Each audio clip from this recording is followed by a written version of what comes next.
testing one more time. Let's see if this works any better.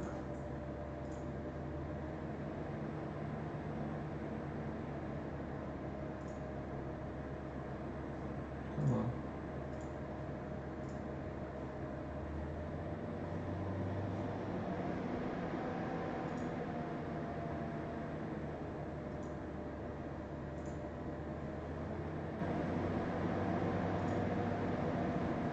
Testing, 1, 2, 3.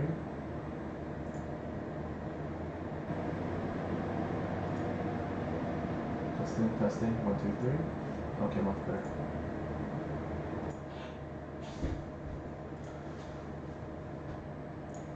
That should be much better now. Okay, so at this point, I'm just waiting for the numbers to come out. Let's see. Did they report yet? Refresh. Oh, they did report. Let's roll.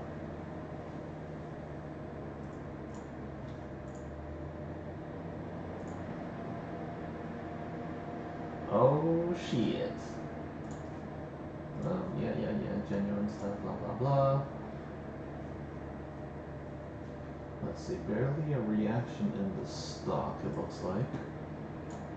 Oops, where'd everything go? Okay, so let's see. AMC Q3. Let me see.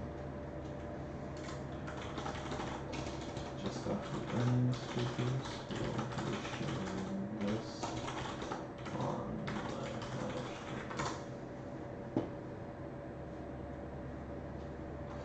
So total revenues was 968.4 mil.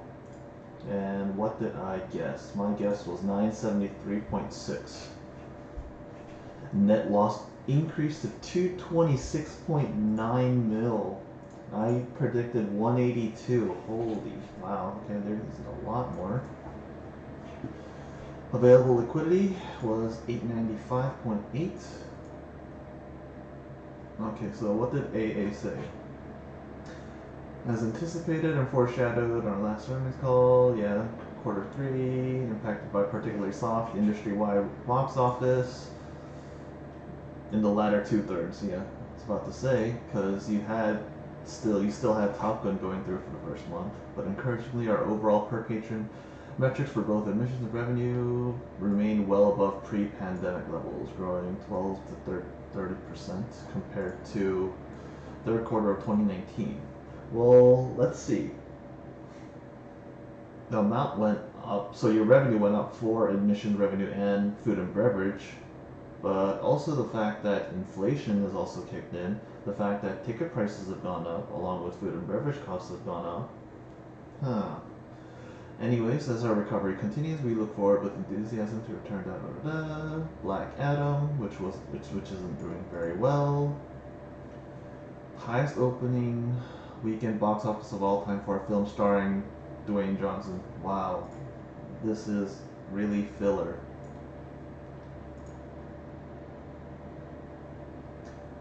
Okay, Black Panther, yeah, Wakanda Forever, Strange World, and Avatar. Okay, AMC has strengthened by our recent capital market activities, notable debt reduction. Okay, let's see what this debt reduction is. Debt refinancing, that's got to be the Odeon. Equity capital raising, APA dilution. Bolster our agility, Okay. Yikes. Okay, attendance was 53,177.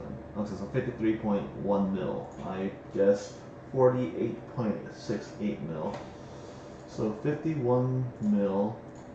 Where's that rank in terms of quarters? Okay, so if I'm sharing the screen, if this works properly, let me make sure OBS is pulled up. Yeah. 2018-2019 figures. Let's look at attendance. You're hovering around the 80 to 90 million per quarter. Okay, this is basically 80 up to 90, 97 mil. And they just said that they only did 53 million. So is that recovering? I mean, okay, let's pull up previous quarter. Q2, they did, where's attendance? 59 million. 59 million versus 53 million. Okay, so 6 million less. Obviously much better than Q1 of 39 million, but we're still far below pre-pandemic levels. Average screens 10,138, so has that figure changed much? Do I have? No, I don't think I have those figures in here, do I?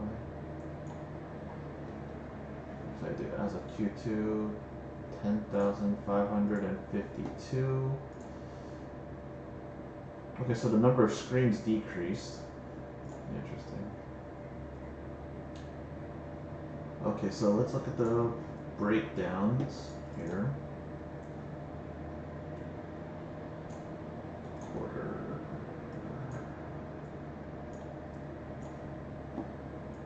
My Q3 estimate was what? 546 in ticket revenue. Bam, 545.3. Damn, I was pretty damn close there. Food and beverage 322, 333. Okay, pretty close. Their other revenue was not nearly as high, only 89.90 versus 104. So that's why 968.4 versus 973.6. I still think that I did a pretty damn good job. Let's see, film exhibition costs 263 to 273.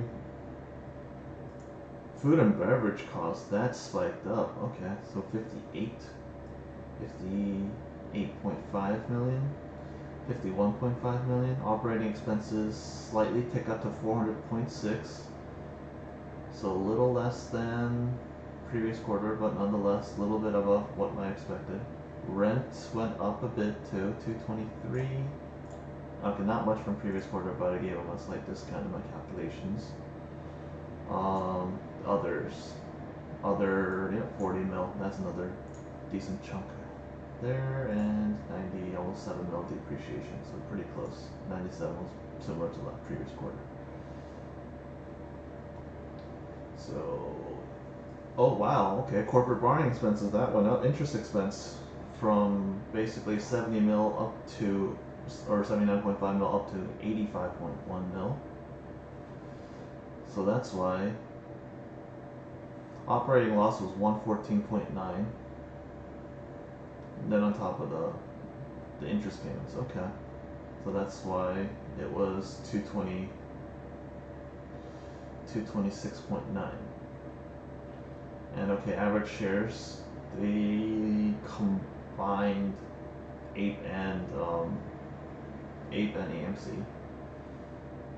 And cash on hand is 684 million.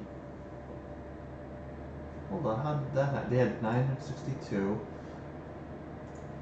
Sorry, let me do some quick math here. 965 mil minus the 226.9.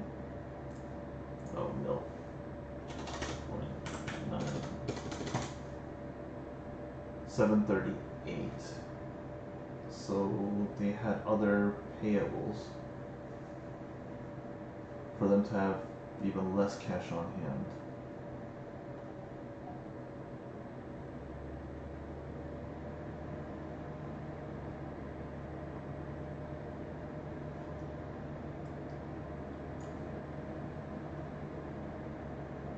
Finance lease liabilities.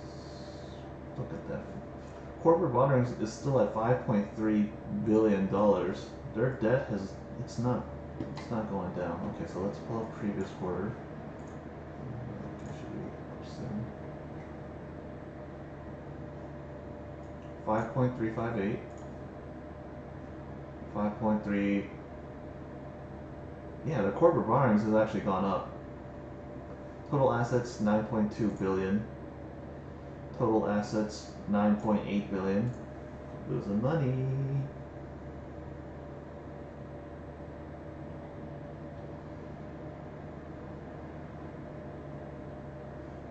Revenue split. I said it was about 20%. So let's do 2.1 divided by 93.5. 24. 22% comes from overseas now, so slight tick up.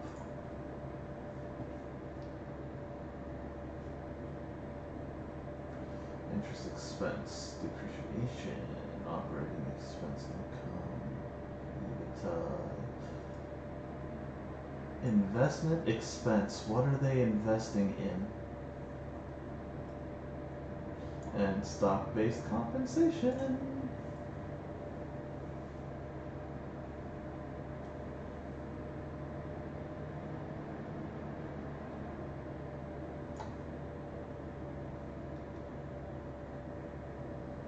I'm just curious about how the breakdown goes international-wise.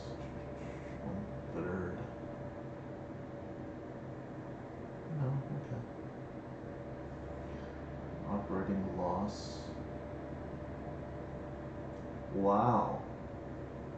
That's a big percentage-wise based on their revenue. They're generating $252 million, but they're losing $46.3 million. They're generating $753 million here, but they're losing $75.8 million. So internationals obviously seems to be a big weak point.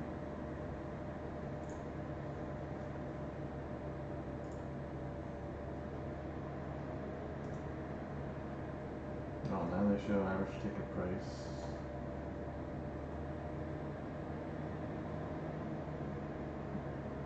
Constant currency. Average ticket price total 1066 international.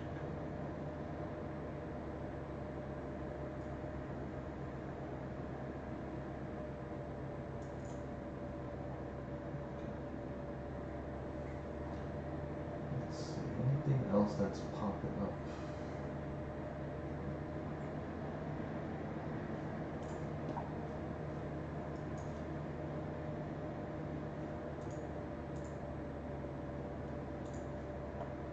Lobby should be opening up real soon, so let's see.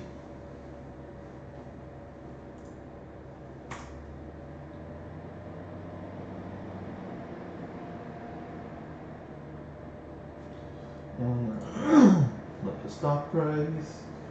Oh, the stock is down 5% now. Hey, you know what? I need to take a look. Where is this Charlie guy?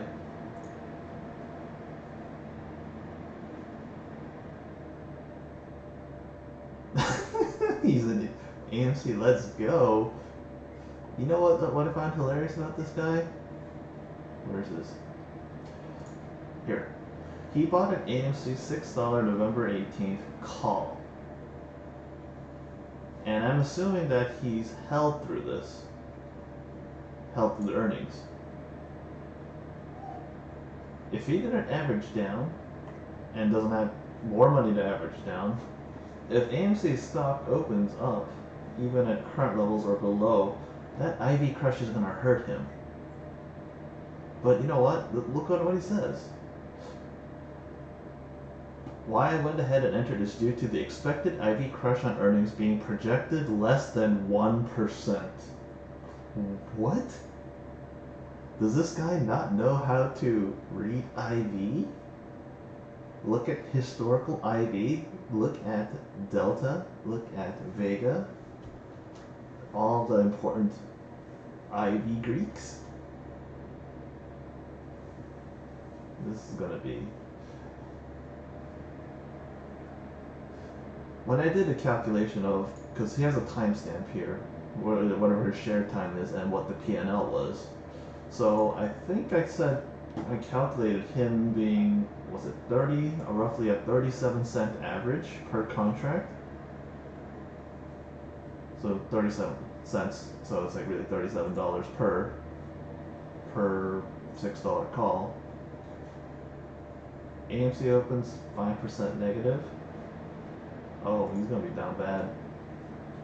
If he sold it at the right time today, when AMC had that spike up to nearly, what, 559, I think I saw those go as he could have made like 35%.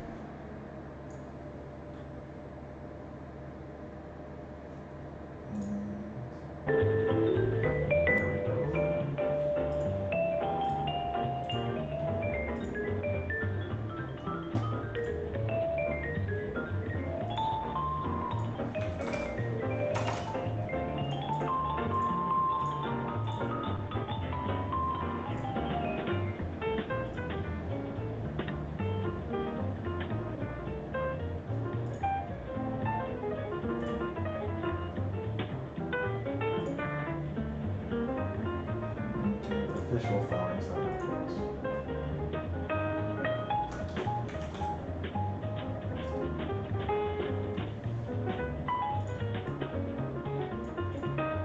Oh, okay. I caught this now. They did the offering of Ape, and they've only sold 14.9 million shares of Ape for approximately 36.4 million. So what is that? 36.4 divided by 14.9. Average of $2.44 per Ape.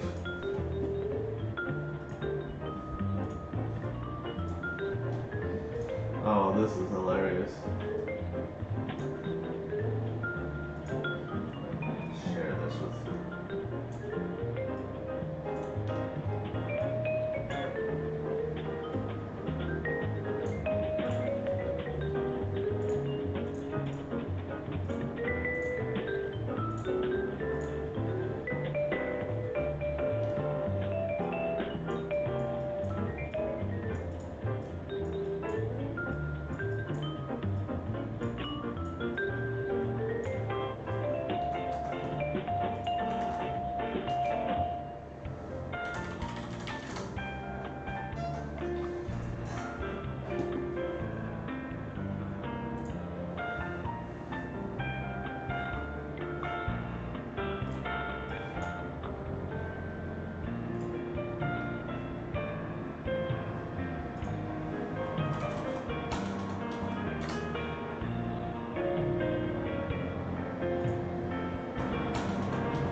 So as we'll wait for the earnings call to start in roughly, 8 minutes, let's go back to their earnings.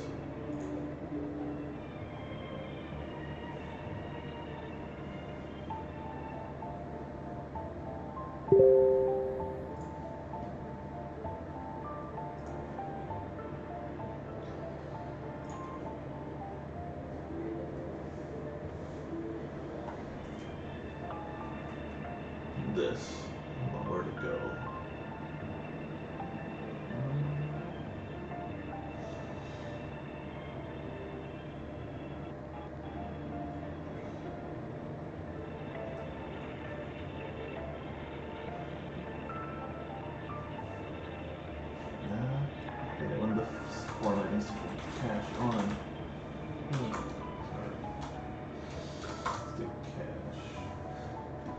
their cash as of Q3, 684.6 million, excluding restricted cash of 211.2.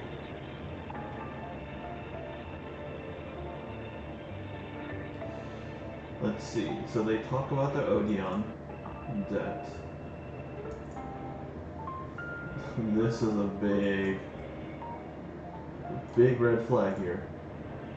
They completed their private offering for 400 million of the aggregate principal amount of 12.75% senior secured notes. Their previous deal was, I think, 11.5% for 500 something mil. But look, at an issue price of 92%. That's a big problem. You have to incentivize people hard for them to buy, to pay,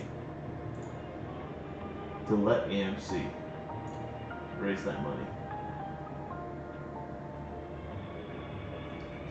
So what? AMC and its subsidiaries used the proceeds from the offering together with cash on hand to pay. So had a principal amount of 471.1 mil. Okay. So they had 71 mil they had roughly left to pay then. And yeah, related fees, college premiums, and expenses. So that reduces their debt by 71. Yeah, reduced their debt by 71.1 million, bringing principal debt reduction to 143.6. Yeah, gives them more time because it kicks the can down the road down to 2027, but at a very high interest rate. Higher interest rate. So they only raised 36.4 million. But how much money did they burn? 179.2 was operating cash burn. Their net loss, 226.9. They burned $220, nearly $7 million this quarter.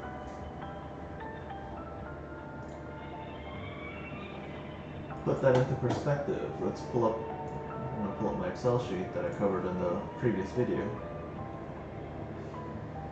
They burned 121 million, roughly, last quarter. That's with amazing, what do you call it? Top Gun.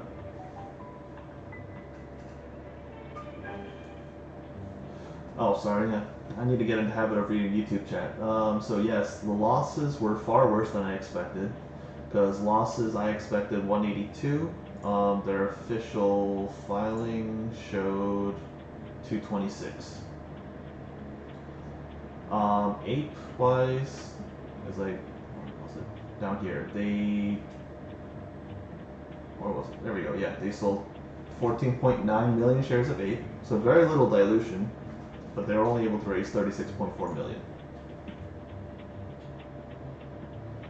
So they paid their debt down 71.1 mil. They were able to recover some of that money lost, 36.4 million, because of dilution, but they burned through 220, nearly 7 million. It's not doing well.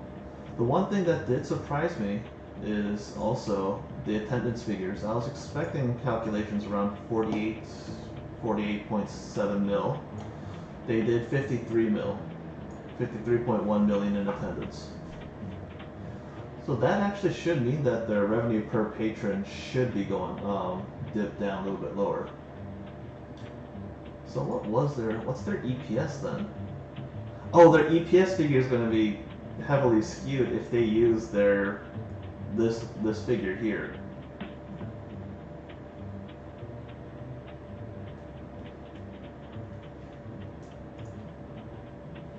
Yeah, so they said EPS of negative 22 cents.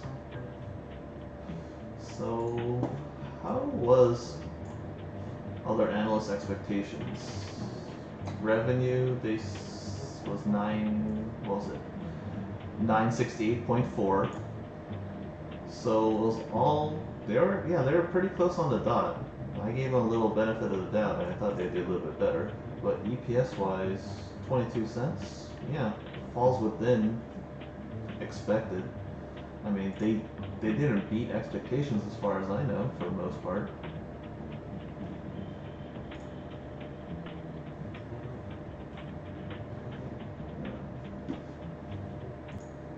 Yeah, 1 minute left. I'll do that. Let's go through Twitter. Let's see what. Oh, consensus guru. I love them. Nice whole numbers for the billing figures. But I'm surprised they actually have it broken down for actual consensus, even for the line items, basically. But why was consensus revenue? Wow, so consensus gurus had a much more high expectation for their actual revenue. Nearly 1.01 mil, or bill, sorry.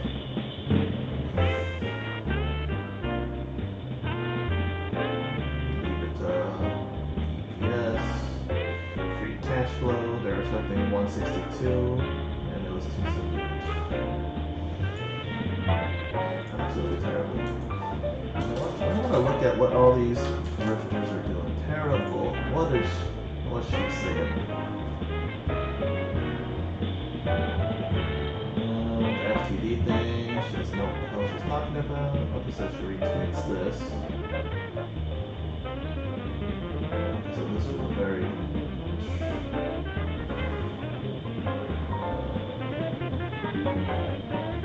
well, nothing important there, so let's set the froggy guy. What's he say?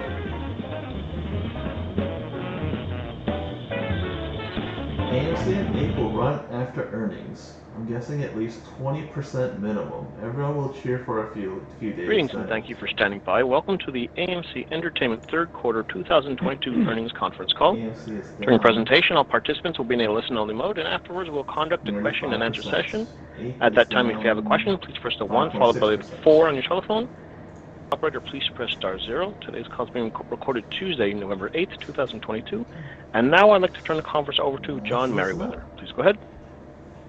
Thank you, Scott. Good afternoon, everyone. I'd like to welcome everyone to AMC's third quarter 2022 earnings webcast.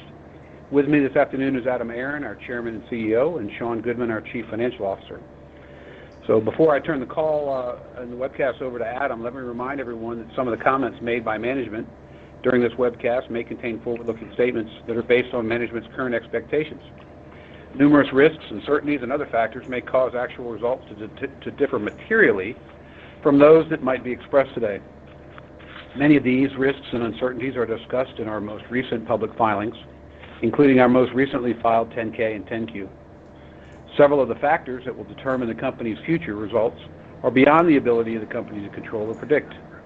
In light of the uncertainties inherent in any forward-looking statements, listeners are cautioned to not place undue reliance on these statements. The company undertakes no obligation to revise or update any forward-looking statements, whether as a result of new information or future events. On this webcast, we may reference non-GAAP financial measures such as adjusted EBITDA, constant currency, operating cash burn, among others. For a full reconciliation of our non-GAAP measures to GAAP results, please see our earnings release posted in the Investor Relations section of our website earlier today. After our prepared remarks, there will be a question and answer session. This afternoon's webcast is being recorded and a replay will be available in the Investor Relations section of our website at amctheaters.com later today. With that, I'll turn the call over to Adam. Thank you, John. Good afternoon, everyone, and thank you for joining us today. Even with the third quarter financially being flattish, we join you on this call today brimming with confidence that the recovery of AMC Entertainment is well underway. 53 million guests to our theaters around the world in Q3 of 2022 compared to the third quarter of 2021. On our last quarterly webcast, we were encouraged that the July industry-wide domestic box office was down only 12% from the pre-pandemic July of 2019, but we also did predict quite correctly that there would be a dearth of big movie titles being released in August and September of this year. Even so, we also were ebullient about the movies coming out in the fourth quarter of 2022 and in calendar year 2023, and that is precisely our view again today. Despite a lackluster August and September, we're seeing that the industry-wide box office is already on a rebound, both domestically and globally, clawing and climbing its way back. Oh, really? In looking at the fourth quarter of 2022, September, it's worth noting that Warner Yeah, Brothers' August and Black October Adam, basically is saying released in mid-October, so much for that has the climb highest and domestic climb back. box office opening weekend gross of all time for any movie featuring Dwayne Johnson as a leading man. I also can confirm today that our advanced bookings at AMC and Odeon for Black Panther: Wakanda Forever are frothy and robust. We are about as certain as we can be that the so-called Black Panther 2 will be one of the biggest movies of the year, and that its ticket sales might even cause it to rise as high as the second biggest movie of 2022, behind only Top Gun: Maverick. And of course, Q4 will continue with Disney's Strange World, with James Cameron's Avatar: The Way of Water, and with Damien Chazelle's Babylon.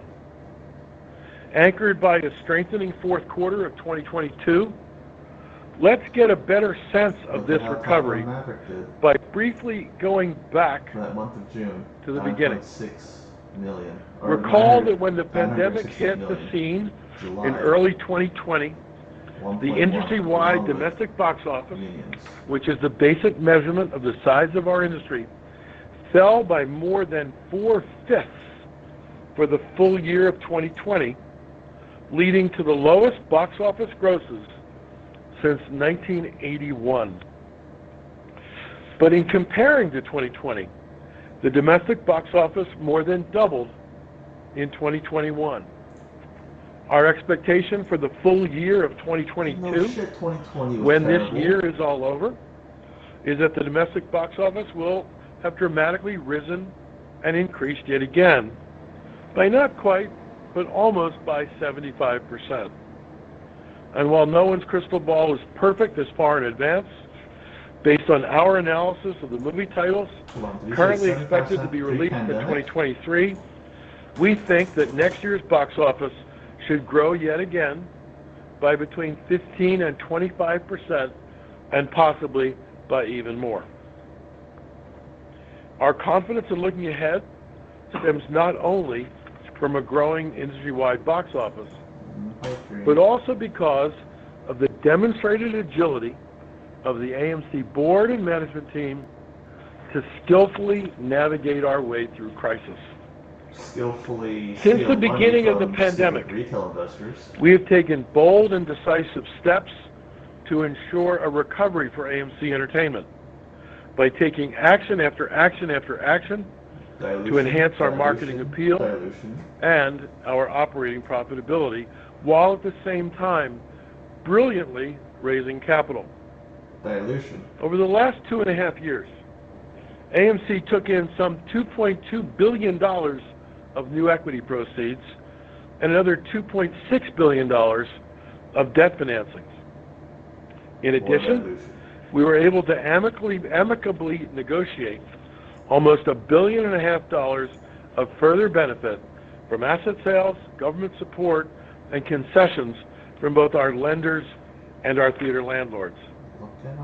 Accordingly, at the end of the third quarter, AMC had just under $900 million of liquidity. Having ample liquidity is a bedrock of strength. We will use ours both to continue to grow, but also to continue to delever. Our smart financing activities, refinancing just a few weeks ago of our $400 million Odeon term, paid off to $144 million so far this year in total. And there is also the introduction of our preferred equity units, or APEs, in August. In launching them, we said that the creation of APEs was nothing less than an all-defining moment in AMC's future, as it gave us a new currency to help AMC to grow, to delever, and to raise capital. We also said at the time to those who feared mindless dilution that we would treat our new APE preferred stock, that we would treat it as precious, and we will continue to do so. So far, we have raised only $37 million of equity proceeds from the sale of APEs into the market. We have indeed been careful. As to APEs specifically, each AMC preferred equity unit was designed with essentially similar economic and voting rights as an AMC common share. But markets are markets. They act on their own accord, and they are out of our direct day-to-day control. Even so, we continue to be convinced that over time, the availability of APEs will serve their purpose for AMC Entertainment well, to help AMC to grow, to delever, and to raise capital. Taken together, all of the actions that we have allowed AMC Entertainment to successfully navigate our way through the impact of the COVID pandemic. And by contrast, we did so while several of our competitors, both big and small, were forced into bankruptcy protection or some other form of reorganization or liquidation. In 2021 and 2022, we wisely pruned our circuit by adding theaters where it made sense to do so, and by aggressively shedding about 7%. AMC and Odeon permanently closed old or tired buildings with marginal or negative profitability that had reached the end of their productive life cycles. At the same time, though, we also have been able to grow our network by profitably adding attractive theaters, either built from scratch in appealing locations, or those picked up from our competitors who may have stumbled. So how much is I should point out that with $900 $900 million of quarter-ending liquidity, your rent, our eyes are keenly open to cover all that? To new such opportunity as it may arise, only by my previous comment that preserving ample liquidity and delevering are also high priorities for us. We also have a number of bold ideas about how we can broaden our business, which I will talk about specifically later on this call. So that's where we are 2.5 years into our COVID-19 journey. We're not out of the woods yet. While the box office is unmistakably on the rise, it's still falling short of pre-pandemic levels. Adding to all that, inflation is rampant and interest rates are marching upwards. In summary, though, as I said at the beginning of this webcast, we are brimming with confidence.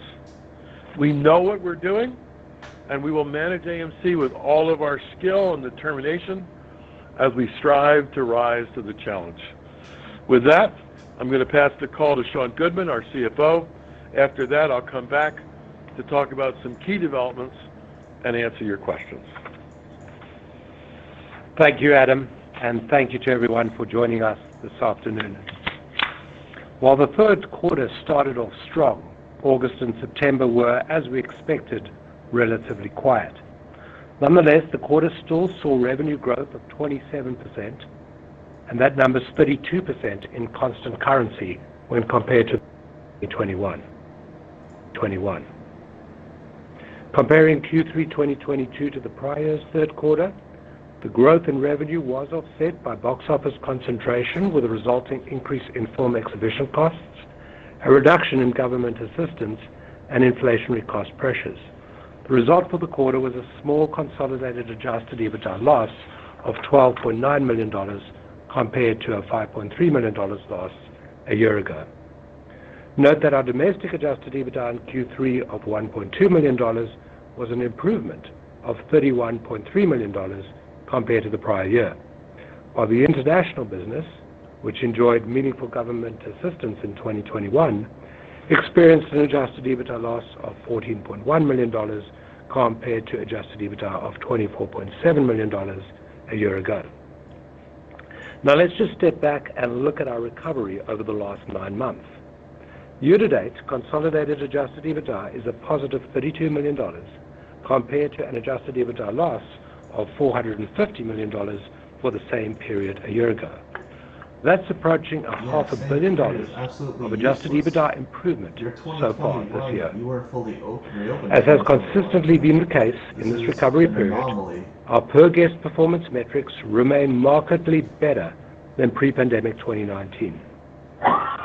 For Q3 2022, on a consolidated basis, total revenue per patron was $18.21, approximately 21% higher than Q3 of 2019. This was driven by admissions revenue per patron growth of 12%, food and beverage revenue per patron growth of 30%, and other revenue growth per patron of 48%, all compared to the third quarter of 2019.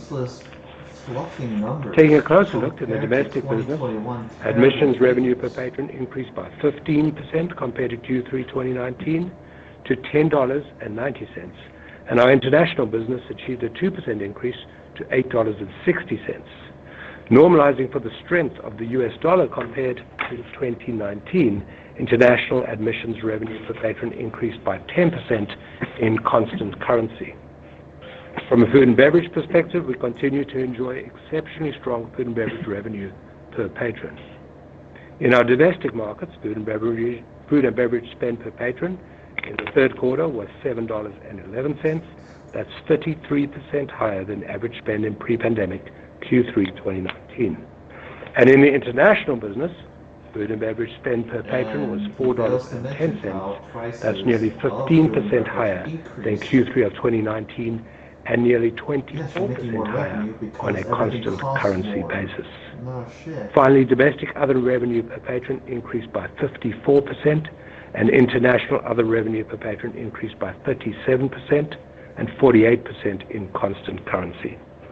Going forward, we are focused on continuing to drive strength in these key performance metrics through one, ongoing development of our industry-leading AMC app, website, and loyalty programs. 2, enhancing the guest experience, including our innovative food and beverage offerings. 3, providing the very best possible sight and sound experiences through premium offerings such as IMAX, Dolby Cinema, and IMC Prime. And 4, growing revenue through diversification initiatives, such as renting out our theaters during off-peak times, marketing and promotion initiatives. All of the above to be achieved while paying very close attention to our operating efficiency. Note that premium format attendance represented 14.9% of domestic attendance in Q3 2022 compared to 12.6% in the third quarter of 2019.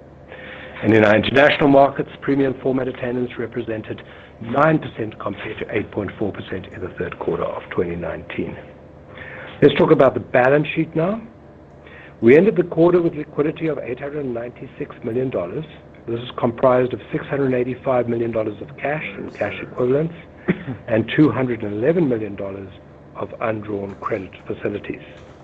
As anticipated and discussed during last quarter's earnings webcast, cash burn this quarter was adversely impacted by the relatively quiet box office in August and September, together with seasonal working capital requirements.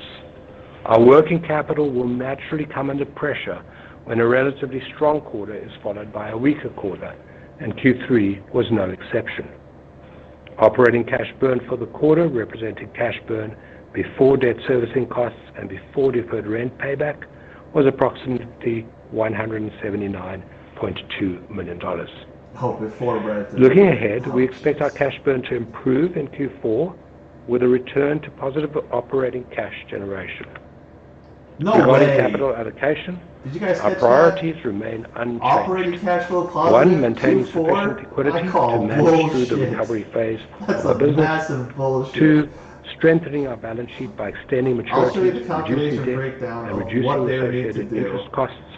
I'll 3, cover, investing in our business I to have enhance Q3 the guest figures, so experience. I'll redo the And calculations, 4, but opportunistically pursuing this value is enhancing initiatives, insane. including those that lead to diversification of our business. During the third quarter of 2022, we strengthened our balance sheet by repaying approximately $23 million of deferred rent, reducing our deferred rent balance to approximately $196 million. Recall that back in March 2021, this balance was more than $470 million, and over the last 18 months, we've lowered our deferred rent liability by nearly $275 million. In 2022 alone, deferred rent has been reduced by approximately $119 million. We expect to further reduce this deferred rent balance during Q4 by another approximately $50 million. In addition to the reduction in deferred rent, as Adam noted, we have taken further actions during the year to extend debt maturities and reduce our debt balance. The net result is an approximately 100 interest-bearing debt outstanding and an extension of debt maturities through to 2026. All told, if we include the decrease in deferred rent, we've actually reduced our debt liabilities by a total of approximately $263 million so far this year. CapEx, net of landlord contributions, was $44 million in the quarter, and for 2022, we continue to expect CapEx to be in the range of $150 to $200 million. Actively managing our theater portfolio continues to be a priority. During the third quarter, we added 4 new theaters and closed 8. This brings the total number of locations closed since the pandemic began to 106, and the total new locations opened to 49, for a net reduction of 57 locations. The combined 49 new locations continue to substantially outperform 106 closed locations and also outperform our underwriting expectations. We continuously seek opportunities to strengthen the balance sheet while simultaneously weighing the liquidity needs of our ongoing recovery. And as the steps that we have taken to date show, we are ready to take action as attractive opportunities arise. And with that, I'll hand the call back over to Adam to review some exciting recent announcements and provide an update on our strategic initiatives. Thank you, Sean. Before we head to your questions, I'd like to debunk a few myths, but also to address what I think is the single most important topic facing the movie theater industry of today, as well as several operational, environmental, and business development concepts directly on the horizon as we continue to innovate at AMC. I've been having audio issues. Since the pandemic first arrived, the press has been filled with 3 concerns that conventional wisdom has repeatedly insisted would be existential threats to moviegoing in theaters: fear of infection of the coronavirus disease, the rise of streaming services, and the collapsing of exclusive theatrical windows. On the disease risk, thanks to vaccines, medicines to deal with COVID like Paxlovid, and the fact that so many people have antibody protection because they already experienced the COVID infection, dealing with COVID now has transitioned from pandemic to endemic. It's now more like the seasonal flu, which has been with us for more than a century, since it was a killer pandemic in the early 1900s. People will still come down with COVID-19, but it's no longer the commerce-destroying thing that it was back in 2020 and 2021. Life is returning to normal. Risk 1 dealt with. On the streaming services risk, we have long said that the consumer's voracious appetite for content is big enough for movie theaters and streaming services to coexist harmoniously together. The results from Spider-Man No Way Home last winter, from Top Gun Maverick this past summer, and from the expected big grosses this weekend from Black Panther: Wakanda Forever, will again remind us all that movie theaters can thrive, even with the consumer having a multitude of streaming services that are choices as well.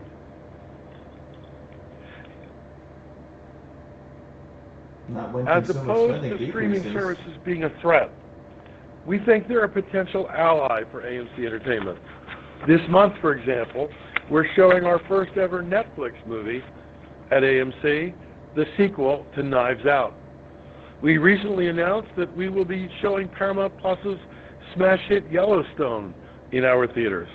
Last December, we played Amazon's Being the Ricardos, which starred our very own heroine, Nicole Kidman. And of course, Amazon also now owns MGM, whose movies appear prominently on our AMC big screens. Theaters and streamers can thrive simultaneously and can thrive together. Risk, too, dealt with. No, and as for the risk of collapsing windows, during the height of the pandemic, several studios experimented with going to simultaneous home and theatrical release, or found themselves forced to sell out movie titles that originally were bound for theaters, but which went elsewhere instead. Fortunately for us, studios appear to realize how much boundless money they can make by taking their films to movie theaters first. While there may be an occasional exception here or there, our industry has coalesced around an exclusive 45-day window for theatrical release. Hopefully, that will turn out to be acceptable for studios and acceptable for theaters to both do well. Risk 3 dealt with. Normally 90 days. At this point, there is only one topic that should be on the top of all minds and the tip of all tongues. It's not the coronavirus, it's not streaming, it's not Windows. It is this. Movie theater operators need more movies. Because of pandemic-induced production delays, the number of big movie titles being released by the major studios is still down considerably, down 20 to 30% versus pre-pandemic norms.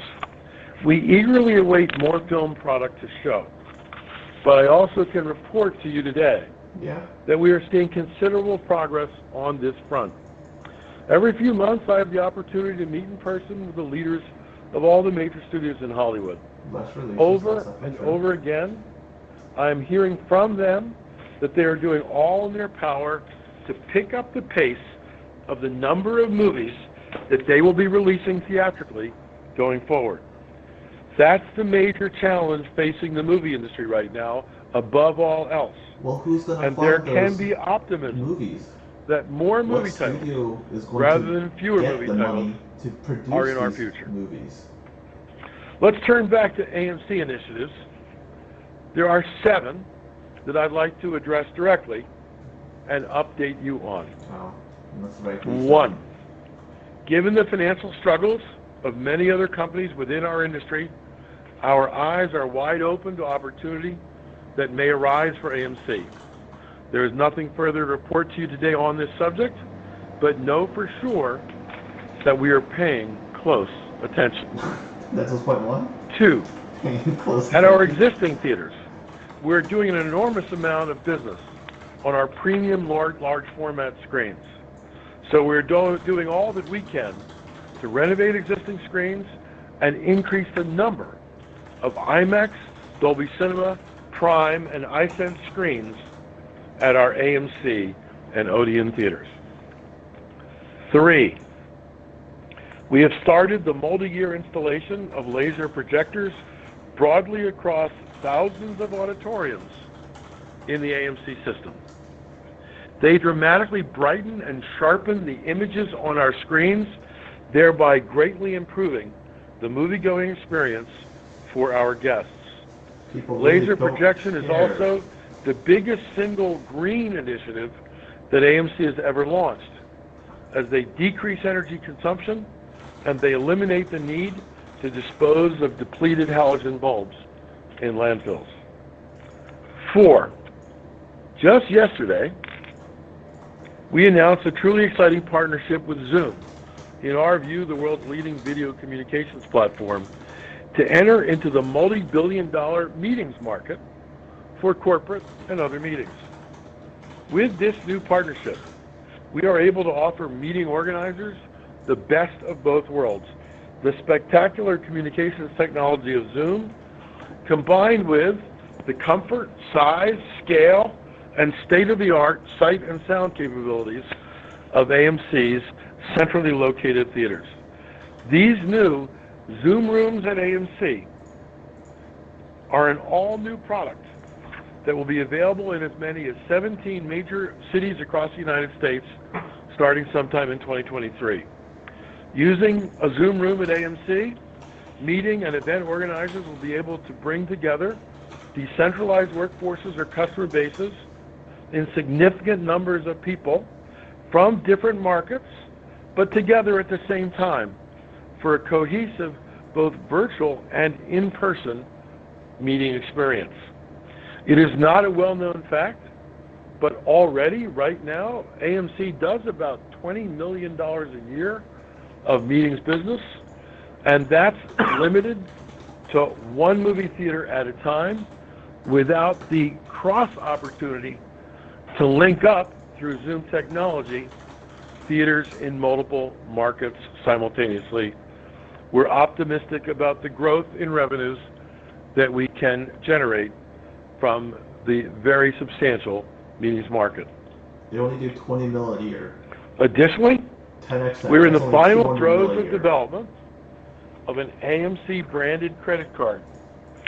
So item 5 on my list of 7, I am pleased to tell you today that we firmly expect that our new AMC branded credit card will be launched in the first quarter of 2023, if not sooner. We could not be more excited about the progress we've made in getting to this point. Full details to come when we launch. 6, I wouldn't trust this much credit also card. has been written What bank is backing about them? AMC's coming entry into the multi-billion-dollar popcorn market. Our food and beverage and marketing teams have made great strides in product development, in packaging, and in our distribution plans. I fully expect that in partnership with a major national retailer, AMC Perfectly Popcorn will be on the shelves at grocery stores around the United States in the first half of 2023. Our AMC brand has credible resonance amongst consumers of popcorn, and we can't wait to see the smiles on your faces as you get to see AMC Popcorn in a store near you. And lastly, Yes, cold update popcorn. number 7. Awesome.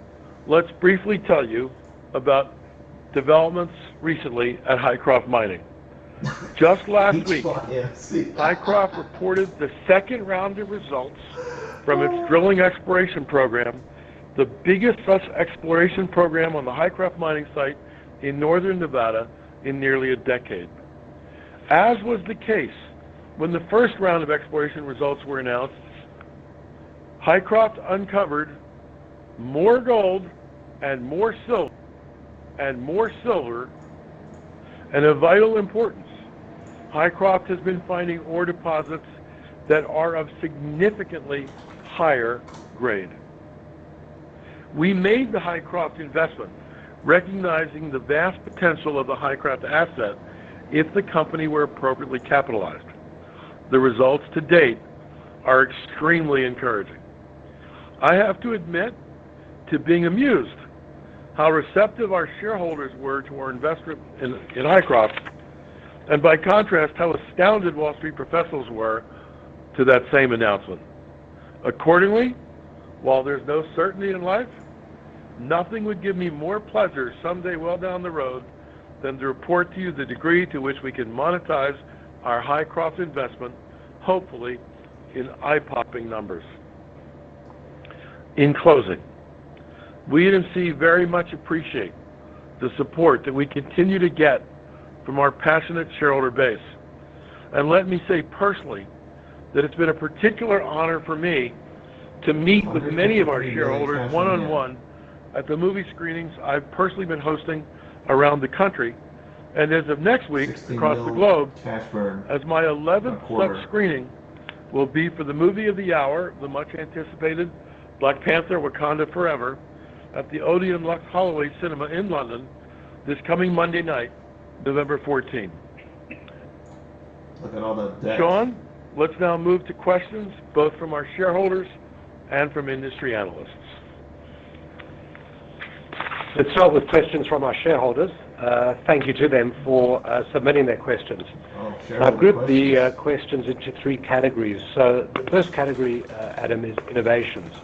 And the first question there is, where do you see AMC expanding in the future? And what categories of innovations are in the pipeline to enhance the business? So these items were sort of addressed in my earlier prepared remarks. Number one, within our existing theaters,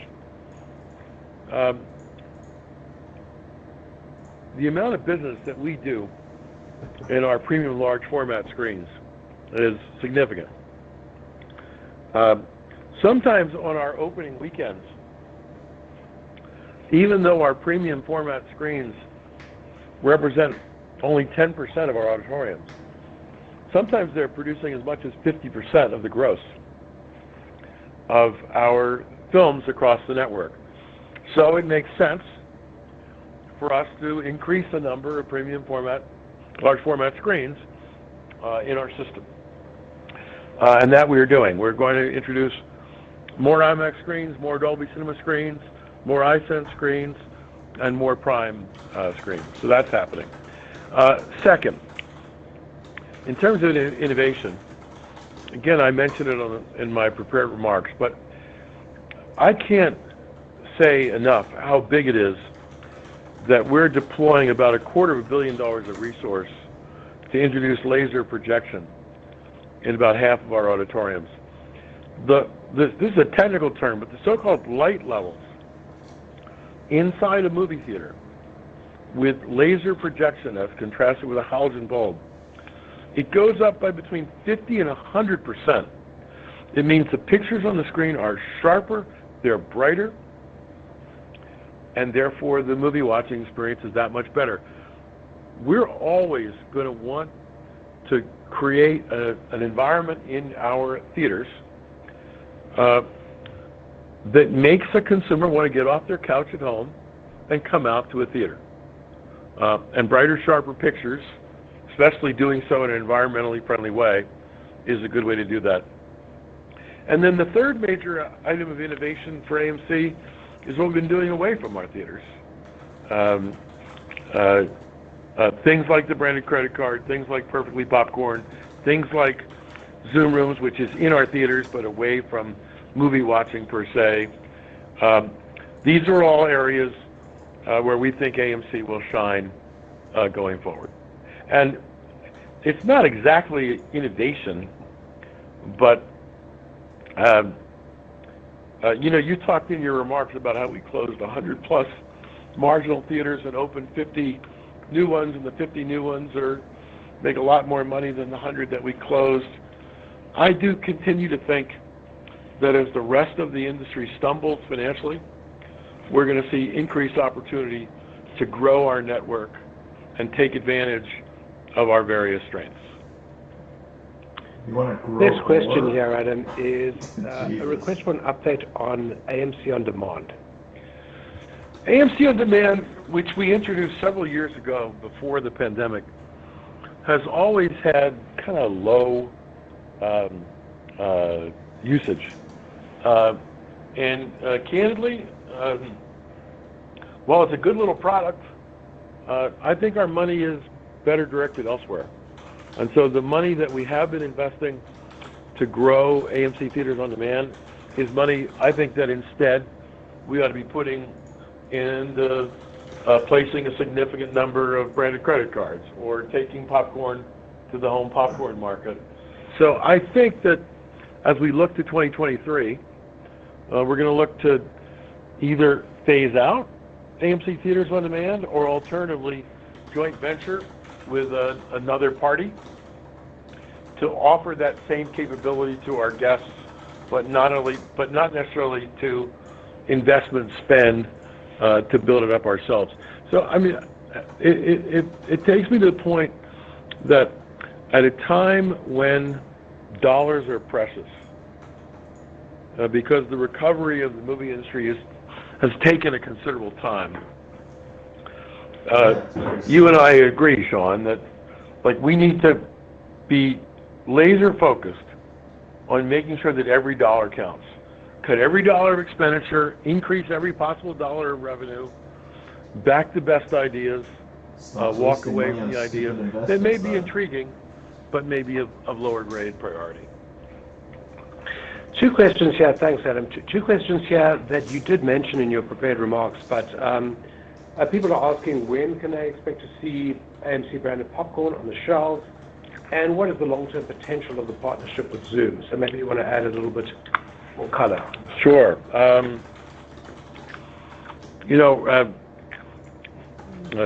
Sean and I have been at many a taste testing of one recipe after another for our ready-to-eat popcorn and our microwavable popcorn that's going to hit shelves in the first half of 2023.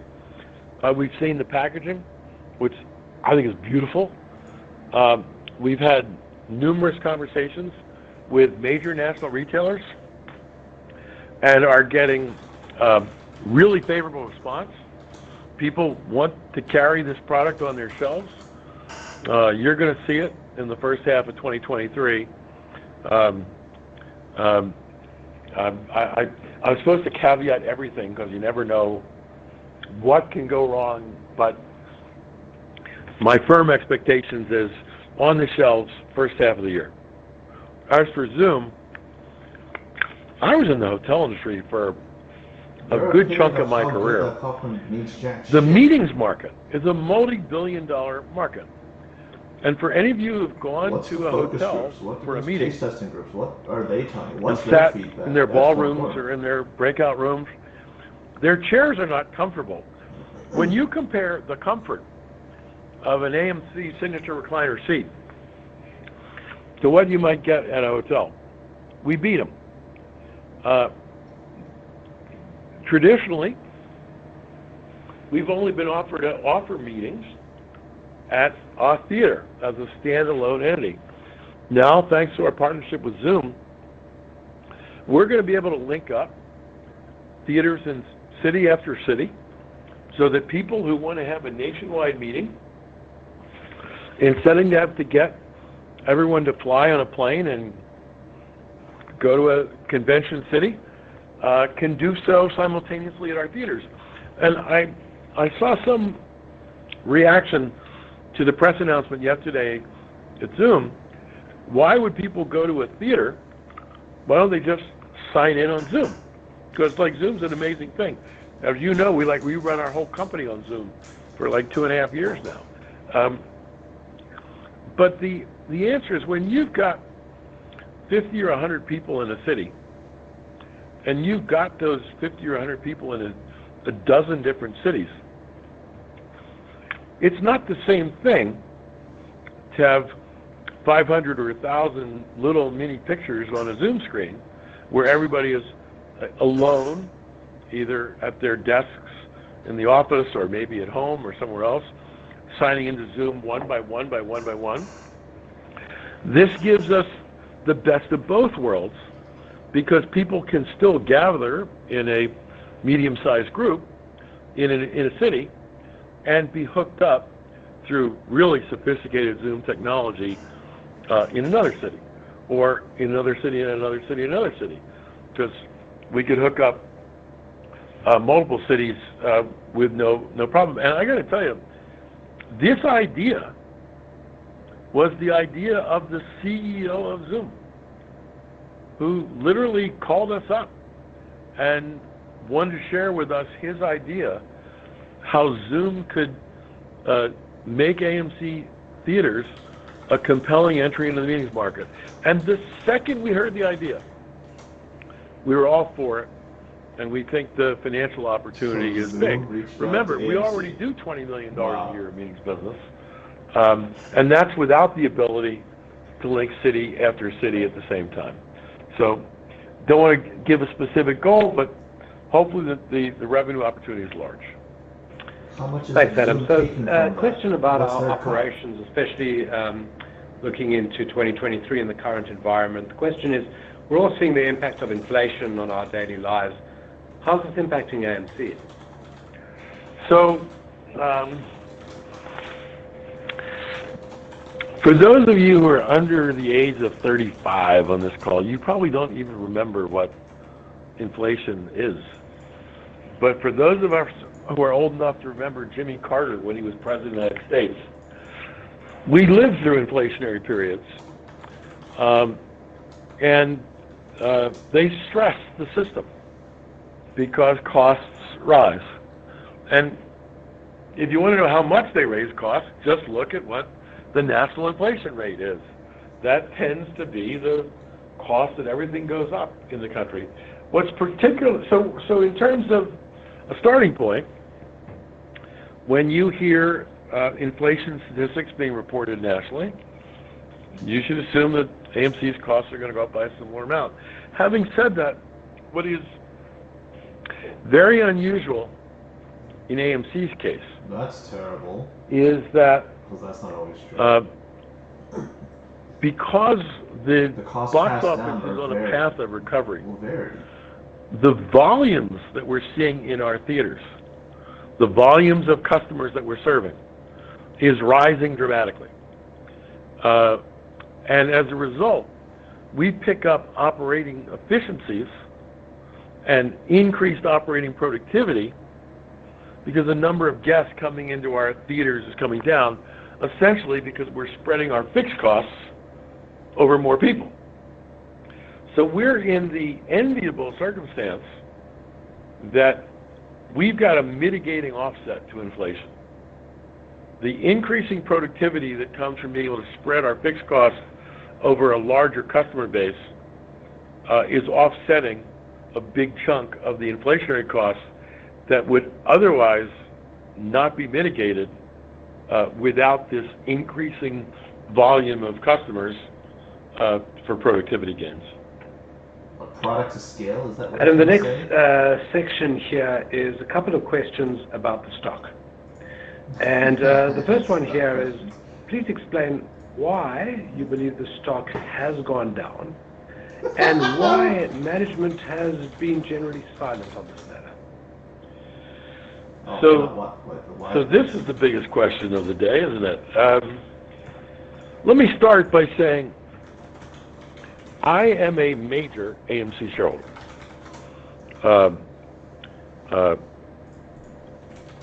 It is an enormous part of my net worth, and I venture to guess that I personally own more shares than anyone listening on this call today. So I assure you that just as you watch the share price, I watch the share price. Having said that, in terms of decline, there are a lot of factors. These aren't the only reasons why the share price has fallen. But look around at what's happened in the United States, and for that matter, the planet, over the past several months. There's a war going on in Ukraine, which is not good for global stability. It's caused a surge in energy prices. It's caused dramatic inflation, which in turn has caused the Fed to commit to raising interest rates. These are all factors that have affected the market overall. In the case of the movie theater industry, in early September, Cineworld also declared for Chapter 11 bankruptcy protection, which also created a certain amount of agita around the movie theater industry and our share price. It also does depend on what your time frame is, of course, because while the share price is lower than it was in, let's say, June of 2021, it's still a lot more than it was in January of 2021. But what I just said is about all you'll ever hear me say about our share price. Because you ask, so like, why is management silent on this subject. There are things called securities laws in the United States. And if you're the CEO of a public company, it is much better for you to be talking about the state of the business than the state of the share price. And I know this is frustrating to some of you who would like me to comment all the time, but prudence says that our focus and our public focus should be what we're doing to bring back the health of the business over the short, medium, and long term. And that's what we should be talking about. And so that, in fact, is what we have been talking about. We said earlier in the year that you should never interpret silence as inaction or indifference. We are aware this subject is very important to you and to all of us as significant shareholders of the company. Having said that, our focus and our public commentary is usually constrained to what's in the best interest of the business, what's the future of the business, what are the risks inherent in the business, and that's what drives our public commentary. Thanks, Adam. And there's a follow-up here which is asking, can we reverse split with the mainstream media about short selling? It's something that's legal to do, but interestingly, an action like that would require a shareholder vote, which should remind us all, since there are many shareholders on this call, this is your company. Day to day, we run it. We do our best on your behalf, but on major topics of governance, a shareholder vote is required, and that would be one, for example, that we would have to take out to the shareholders for their opinion and their consideration, and ultimately, their decision. Right. And then a question on disclosure here. Someone is asking, will you provide information on the number of shareholders and the number of shares that have been directly registered with the transfer agent, Computershare? So for those of you who don't know what direct registration of shares is, our transfer agent is Computershare, and most of you hold stock through brokerages. Some of you own stock that's directly registered with the company through our transfer agent. A primary benefit, I suppose, for you when you register your shares directly with the transfer agent is that transfer agents do not allow for shorting of shares, whereas most brokerage firms do. And so what we've heard from some of you is that to make sure that your shares cannot be shorted, you want to register them directly with the company and a transfer agent, which is your right as a owner of a public security. We haven't given any guidance to any of you to do that or not do that. It's entirely your call. I should point out, it's a small number of people who have done it. As best I can tell, it's around 15,000 or so of our millions of shareholders who decided to directly register shares. I think they've registered in the neighborhood of 10 million shares or apes with our registrar. And we've decided that this is a number that is one of these numbers that we should publicly release. So when we file our 10Q for the third quarter, we're going to announce in the Q what the number of directly registered shares is. Excellent.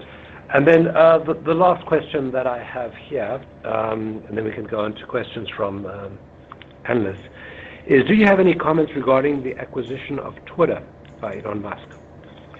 What the fuck is that to do with AMC? That's quite a question.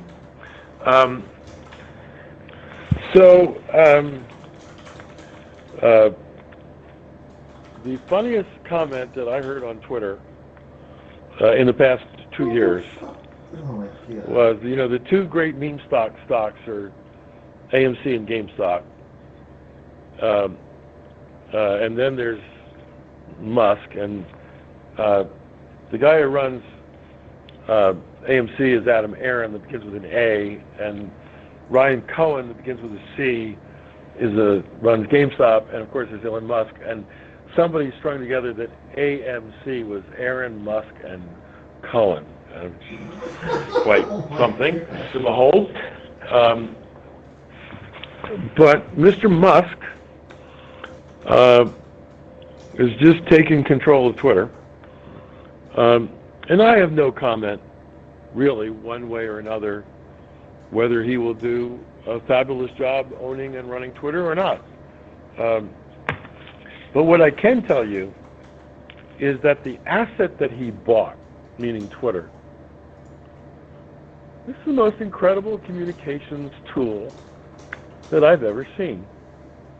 And if you just look back over the last, what is it now, a year and a half, that I've actively been tweeting with our shareholder base, we've been able to convey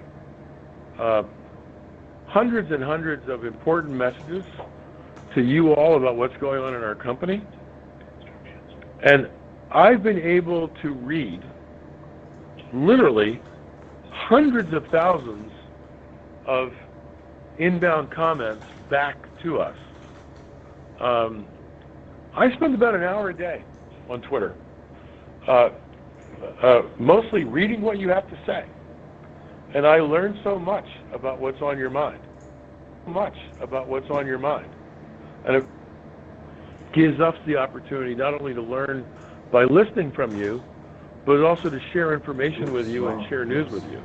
And so I continue to be astounded by how impactful and powerful Twitter is as a communications vehicle. And I hope that Elon Musk does good things with Twitter, because it's a very valuable national asset if it's run well. With that, I guess Scott, the operator, can you see if there are any questions from our industry analysts who are on the call? Absolutely, thank you. If you'd like to register a question, please press the 1 followed by the 4 on your telephone. You will hear a 3-tone prompt to acknowledge your request. If your question has been answered and you would like to withdraw your registration, please press the 1 followed by the 3. If you are using a speakerphone, please lift your handset before entering your request. Once again, that's 1-4 to register for a question. One brief moment for the first question.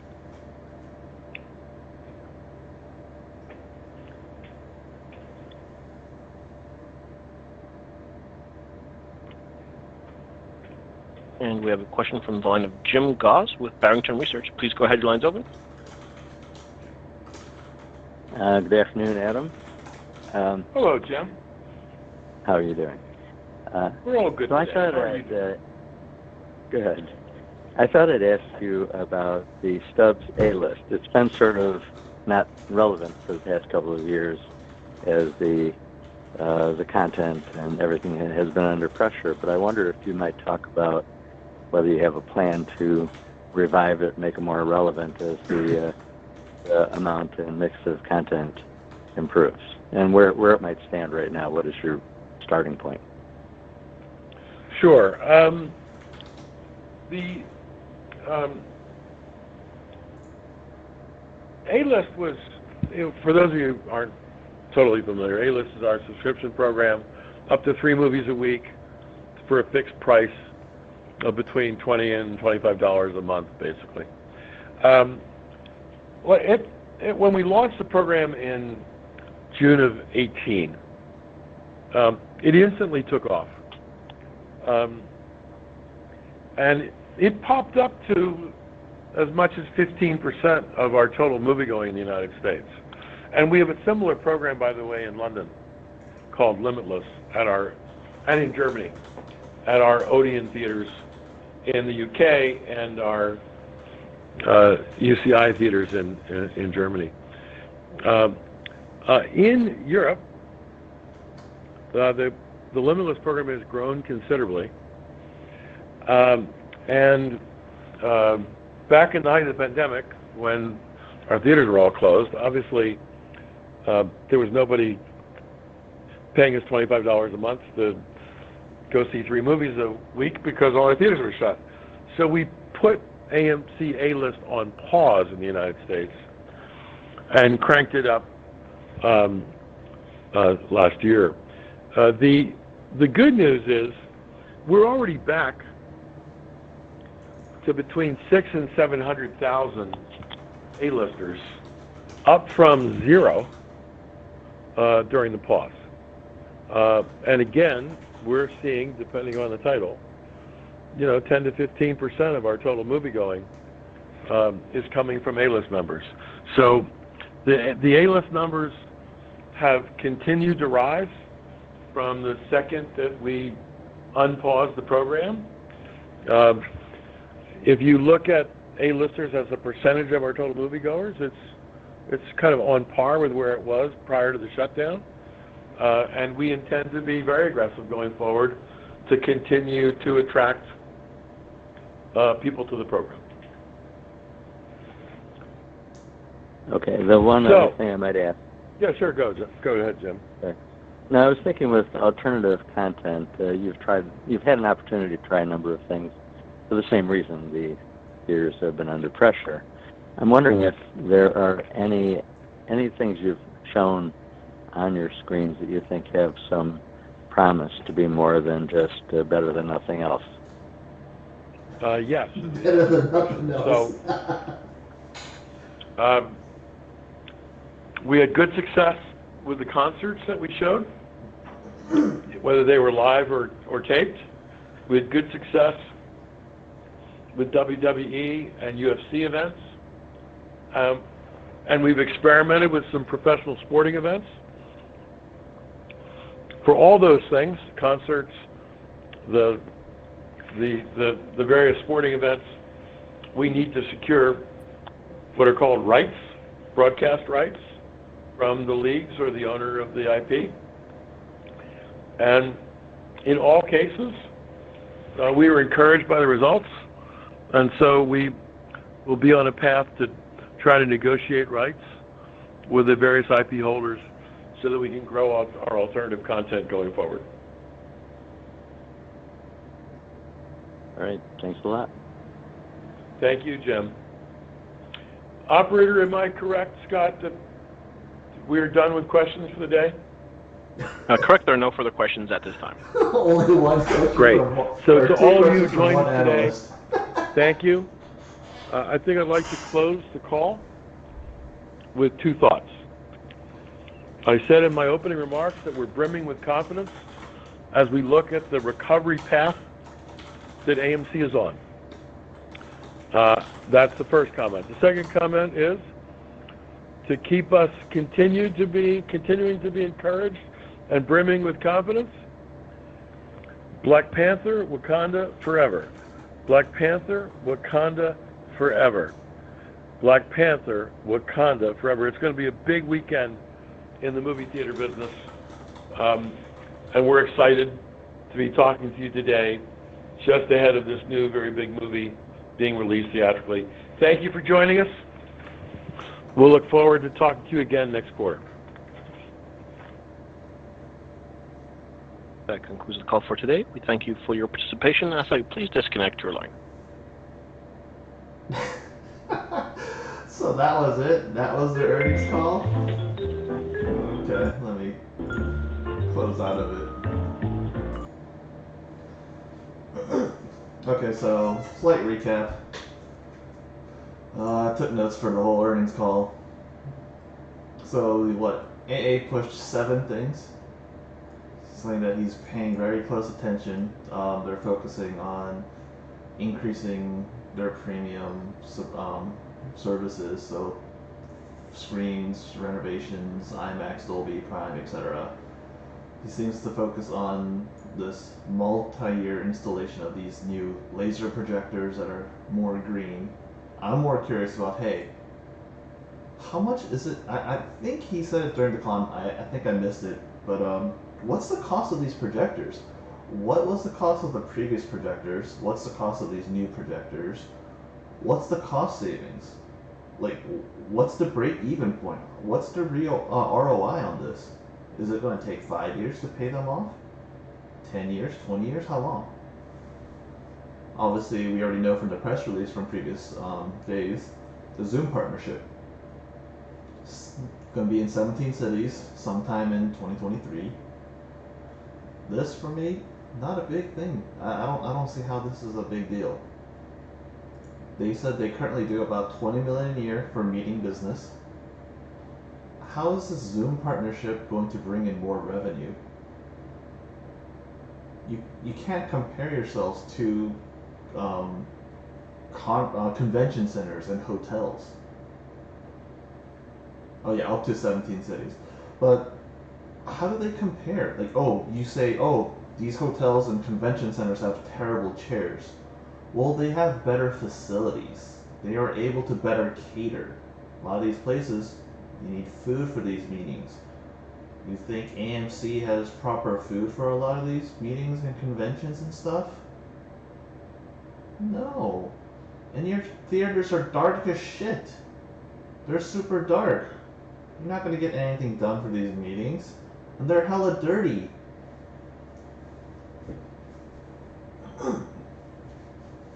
Furthermore, what's the revenue split going to be? How much is Zoom going to get paid for this? AMC credit card, I think that's an absolute bust too.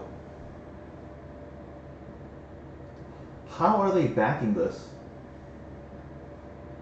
There's no way that they're using their liquidity to back this credit card use. So it must be some sort of bank. What's the percentage cut on these credit cards? What's the interest rates going to be on these credit cards? What's the default rate, like delinquency on late payments? You see, just in general in the US, credit card debt is skyrocketing. What's your credit check for these AMC credit cards? Nothing. Like, this is not going to be a big one either. Look at how credit card companies, Visa, MasterCard, Discovery, look at what they're saying on their earnings calls. Look at their transaction volumes. Look at what merchants are doing with their sales, average transaction sales figures. This is not a lifesaver. Your credit card, your Zoom partnership, your laser projectors. I don't know how much money you'll save on laser projectors by being more green. All I know is that you're spending money to replace these projectors. Don't know the cost. I might re-listen to the thing. I'll probably wait for the transcription of the other earnings call because I think he says it real quick. Large premium format screens. Once again, are these being maxed out? Are these always being filled? Yes, you say that, oh hey, up to a certain, I'm sure he's cherry picking the data. He said, what, 50%, up to 50% of the revenue at times are from these large format screens? Well, 50% of absolute jack shit doesn't mean squat. So, if you're only filling 20% of these premium IMAX Dolby screens per viewing, why are you expanding them more? You don't need to. You're wasting money. HYMC. Adam Aaron has already said that he's thinking this investment in HYMC as more of a long-term thing. He said, what, 2 to 7 years? So all the people who just bought into this company, you're freaking bag holding. And the best case is, yeah, 2 to 7 years, you get some sort of return on an investment. But at this point, you're down massive. So yeah, shareholder questions, I touched upon this, my issues with it. Premium seats, are they being filled? AMC on demand. Yeah, so he's saying that they're not going to be spending their money on this. They keep on stressing, oh yeah, we can't afford to really waste our money. Well, you're wasting your money on this stupid thing. You're wasting money on this stupid thing. I think you're wasting money on this stupid thing. I don't know how much better quality image you're getting, quality you're getting with these laser projectors. Popcorn. Really, what's the profit margins going to be on this popcorn in your distribution? You're entering into this industry very late. There's already tons of established companies that already sell popcorn. The type of popcorn you sell in movie theaters is very different from the type of popcorn that you see in regular grocery stores. I don't know how well that's going to do. I already talked about the Zoom. Inflation, why has the stock gone down?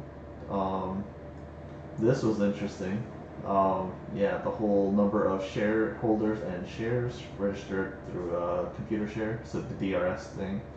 He said approximately 15,000 shareholders, around 10 million ape.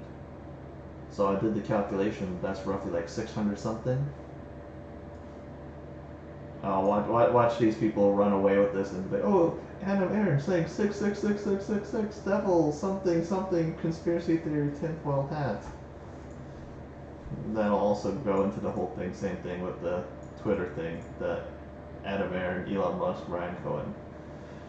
Overall, this earnings call did nothing.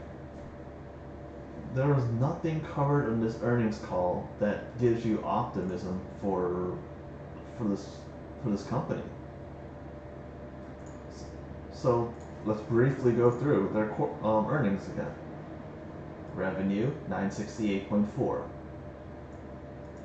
Their net loss 226.9. Yeah. Oh yeah, Scott. Yeah. Cash flow positive. Yeah, that's what Sean Goodman, their CFO, which is absolute bullshit. There's no way this company is going to be cash flow positive next quarter. So I'm going to be doing another video. This is just a reaction, but I'll update this spreadsheet. I'm going to put in the actual numbers from their actual filing. Hopefully that's up by the time I do this tomorrow.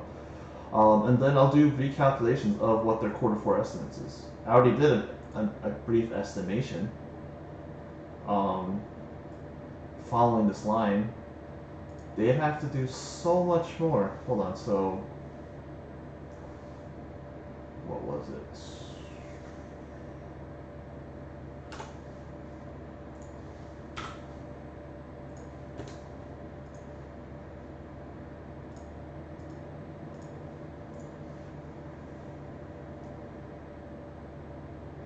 %.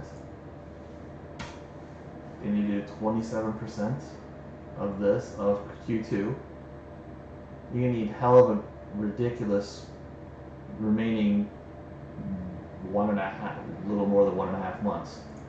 Because we already have figures for October. We already have the domestic figures for October. We're November 8th right now. Wakanda Forever doesn't come out till mid-November. Avatar doesn't come out till mid-December. So you have 1.5 months showing of Wakanda.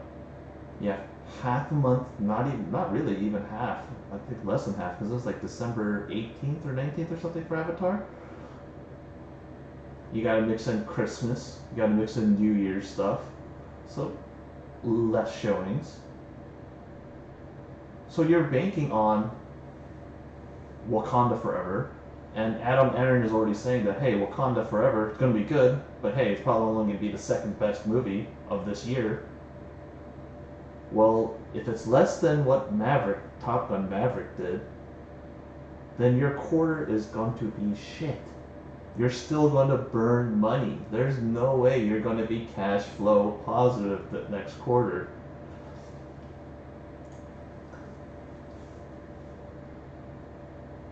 So my estimation was that, hey, they'd be sitting on cash about 783 million.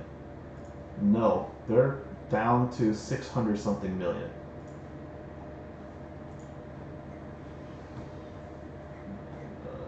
Where Where's their cash? Cash.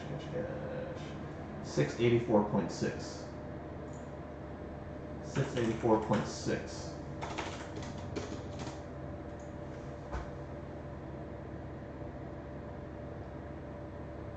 So if they're saying that, hey, Wakanda's not going to be better than Top Gun, then let's say they do the same performance as Q2. So they're going to lose another 100 plus million. Are they going to be diluting Ape more then? Let's say they burn another 120 mil. You're down to 563 mil roughly. And what happens? Well, after Q4, you got Q1. Let's say Q1, this coming Q1 of 2023 is better than 2022 because obviously Avatar. So let's say they do just like Q3 figures. They lost another 200 something mil. 363 million cash on hand. And what happens? They have minimum liquidity requirements under their debt covenant. Dilution is coming. More dilution is most definitely coming. There's no doubt about it. This was a bad sign. For him to not show anything, any new real initiatives of turning things around. For him to be pumping up Q4,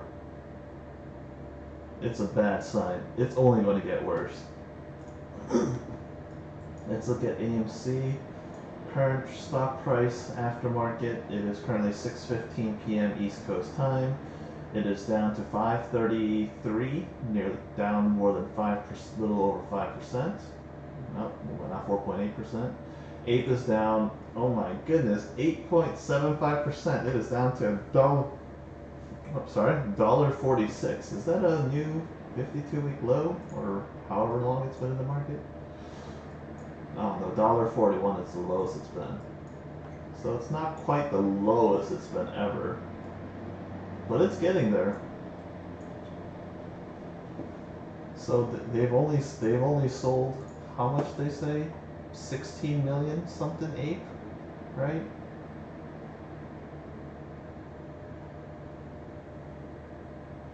Hold on, damn it, where is this? Or 14.9 million Ape. They authorize up to 425. Ape is under $1.50. So even in best case, so they authorize up to 425 mil. They sold 14.9, so they have 410.1 million.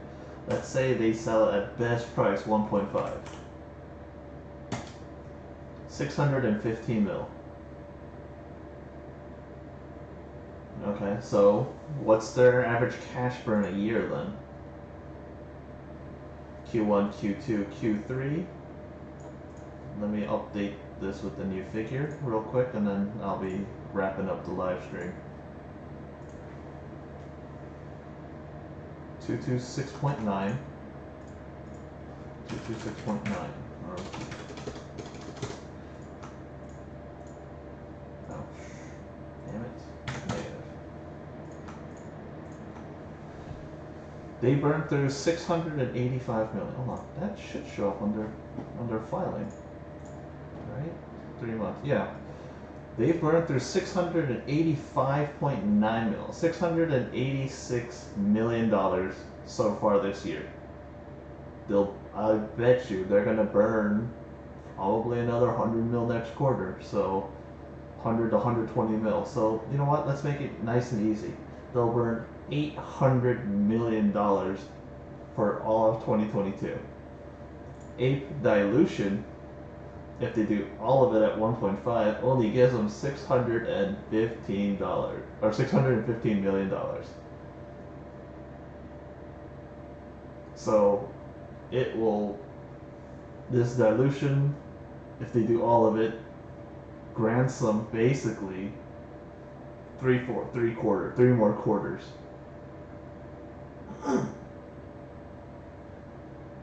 All the while, you're still paying debt. You're running out of time on your debt.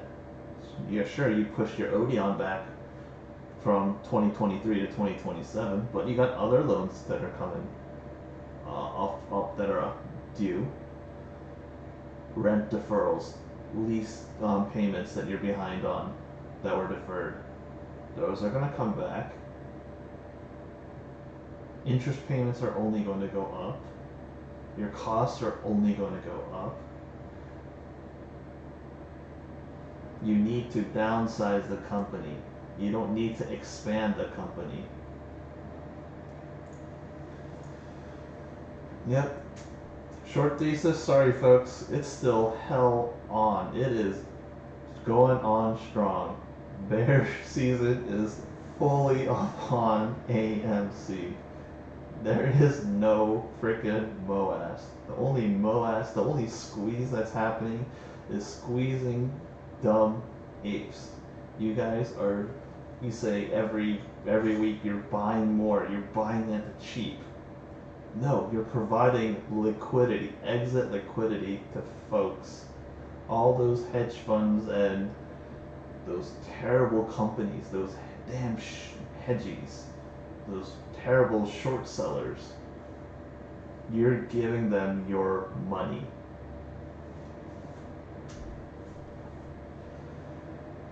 It's a real shame. Yep. But that's all I can say. AMC, terrible company. You guys aren't going to be, you're not going to be making money. Not on this company. Maybe if you buy puts and play it. Honestly, for me, what I'm thinking about. Hold on. Can I hide this figure? How do I hide this? Damn. I was trying to show my Weibo account just for the charts, but nonetheless,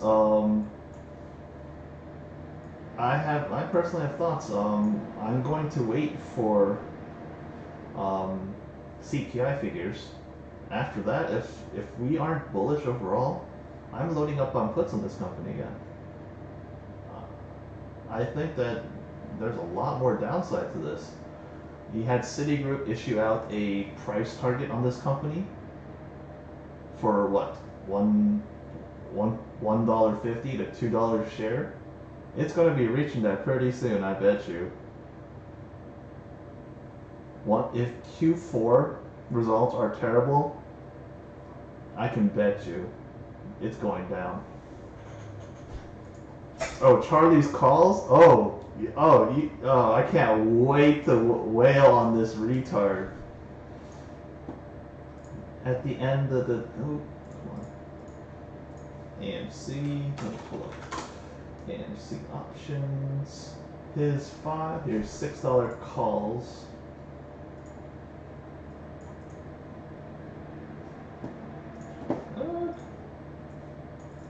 Oh, sorry, that was my TD account. That's my little gambling account. Let's see. For the $6 call. Oh, wow.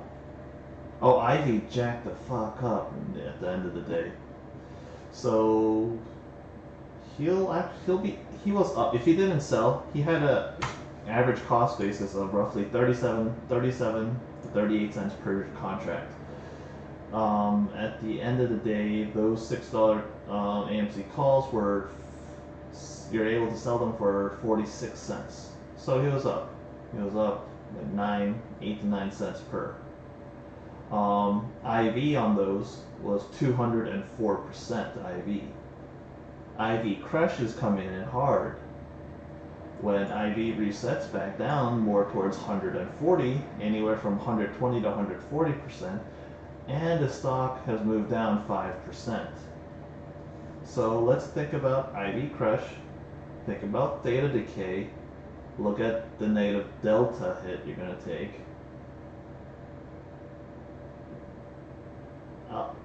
I'd have to do calculations on this, but I would guess that maybe those things are He's gonna be. I'm pretty sure he'll be negative on those.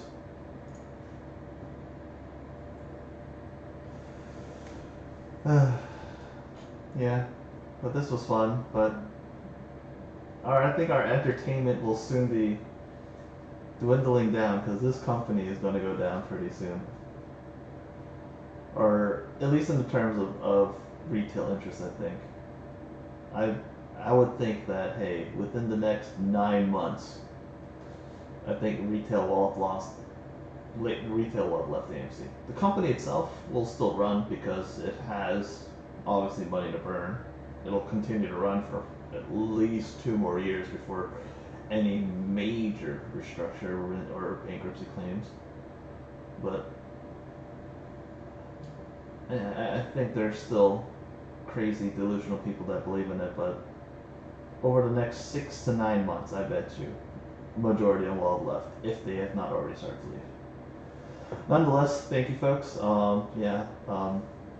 I'll probably do a couple of videos here and there. But first one, I'm definitely going to be going over Q3 and give thoughts of Q4 and plug in the new numbers. And occasionally, if I have time, maybe I'll join Scott and crush some more stupid myths, conspiracy theories of all these AMC bag holders and call out the bullshit from a lot of these AMC grifters. Until next time, folks, thanks for coming. Take care, take it easy. Shadowstars out.